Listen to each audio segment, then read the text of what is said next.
नमस्कार। आज हम एक बहुत ही मशहूर किताब रॉबर्ट कियोसाकी की रिच डैड पुअर डैड इसके कुछ खास विचारों पर थोड़ी गहराई से बात करेंगे। हाँ, ये किताब काफी दिलचस्प है क्योंकि ये दो पिताओं की कहानी बताती है। बिल्कुल, और दोनों ही पढ़े लिखे थे, मेहनती भी थे, पर एक ने पूरी जिंदगी आर्थिक तंगी देखी। और दूसरे काफी अमीर बन गए, करोड़पति। तो सवाल यही उठता है कि भाई ऐसा क्यों हुआ। हाँ, क्यों? और किताब कहती है कि सारा फर्क सोच का था, माइंडसेट का। सही। किताब में एक है जिन्हें वो पुअर डैड कहते हैं, पढ़े लिखे थे, शायद एकेडमिक तौर पर ज्यादा सफल भी। हाँ, और उनकी सलाह क्या थी अपने बच्चों के लिए? उनकी सलाह थी भाई खूब पढ़ो, अच्छे नंबर लाओ और फिर एक सुरक्षित सी नौकरी पकड़ लो। एक कह सकते हैं पारंपरिक रास्ता। जो अक्सर हम सुनते आए हैं। और दूसरे पिता, रिच डैड। उनकी सोच एकदम अलग थी। वो कहते थे देखो, पढ़ना तो जरूरी है, लेकिन उससे भी ज्यादा जरूरी है पैसे की समझ होना। अच्छा, सिर्फ एकेडमिक पढ़ाई काफी नहीं। नहीं, उनका कहना था कि नौकरी ढूंढने के बजाय ये सीखो कि पैसा तुम्हारे लिए कैसे काम कर सकता है। पैसे को अपने पीछे लगाओ। ये सुनने में तो बहुत अच्छा लगता है, पैसा हमारे लिए काम करे। आज हमारी चर्चा इसी सोच के फर्क को समझने पर रहेगी। बिल्कुल। और ये किताब का एक बहुत ही सेंट्रल मैसेज है क्या है वो? कि असली अमीरी आपकी तनख्वाह की स्लिप से नहीं आती, बल्कि आपकी सोच से आती है। सोच अमीर है तो रास्ता खुलेगा। ये बात सोचने वाली है। अच्छा, किताब में एक और बड़ा दिलचस्प अंतर बताया गया है कि ये दोनों पिता किसी चीज को खरीदने के बारे में कैसे सोचते थे। हाँ, ये बहुत प्रैक्टिकल उदाहरण है। जो गरीब सोच वाले पिता थे, वो अक्सर कहते थे, मैं ये चीज अफोर्ड नहीं कर सकता, या ये मेरे बस का नहीं है। और बात वही खत्म हो जाती थी, है ना? बिल्कुल, दिमाग बंद।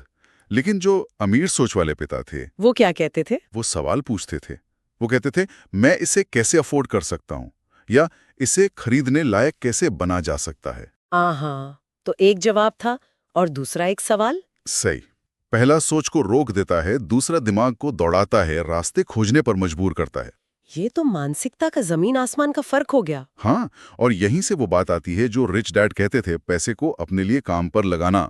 इसका असल मतलब क्या है? मतलब रोजमर्रा की जिंदगी में कैसे लागू होता है? देखिए, किताब के हिसाब से इसका मतलब है संपत्ति बनाना, एसेट्स बनाना। संपत्ति यानी जैसे घर, जमीन। हाँ, पर सिर्फ वही नहीं।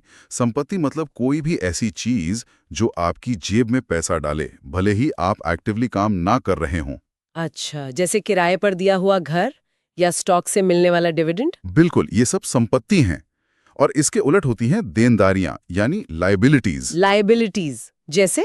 जैसे आपकी कार का लोन जिसका आप हर महीने पैसा भरते हैं, या क्रेडिट कार्ड का बड़ा बिल। ये चीजें आपकी जेब से पैसा निकालती हैं। समझ गई।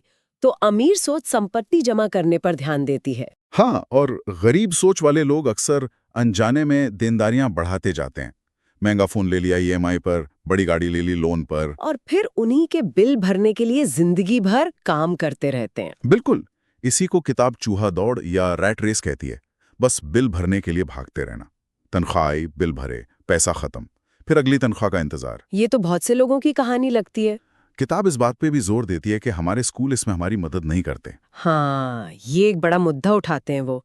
स्कूल हमें एकेडमिक रूप से तो बहुत कुछ सिखाते हैं, इतिहास, विज्ञान, गणित। पर पैसे के बारे में नहीं सिखाते। वो वित्तीय साक्षरता, फाइनेंशियल लिटरेसी वो नहीं मिलती। सही कहा। हमें अच्छा कर्मचारी बनना सिखाया जाता है, एक अच्छी नौकरी पाना सिखाया जाता है। पर पैसा मैनेज करना, उसे बढ़ाना, निवेश करना, ये सब ज्यादातर नहीं सिखाया जाता।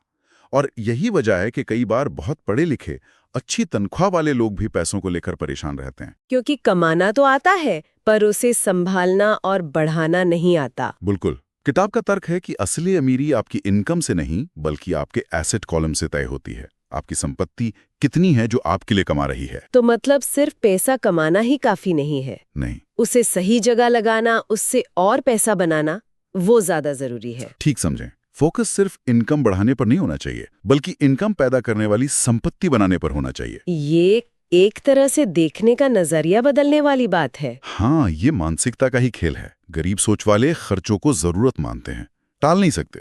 अमीर सोच वाले निवेश को प्राथमिकता देते हैं। तो संक्षिप्त में कहें तो ये किताब सिर्फ पैसों के टिप्स देने वाली किताब नहीं है। नहीं, उससे कहीं ज्यादा है। ये एक तरह से हमारी सोच को बदलने की बात करती है। हाँ, इसे एक आईने की तरह भी बताया गया है, जिसमें हम देख सकते हैं कि हम पैसे के बारे में क्या और क्यों सोचते हैं।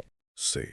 और ये कि अमीर बनने के लिए पहले जेब भरने से ज्यादा जरूरी है अपने दिमाग को बदलना, उसे अमीर बनाना। बिल्कुल, ये सोच बदलने वाली बात सबसे अहम लगी मुझे। और यहीं से एक सवाल मन में आता है सोचने के लिए क्या? कि अगर हमारी पैसों की सफलता हमारी सोच पर इतनी ज्यादा निर्भर करती है, तो हमारी अपनी पैसों को लेकर वो कौन सी एक गहरी धारणा या मान्यता हो सकती है जो शायद हमें अनजाने में आगे बढ़ने से रोक रही हो।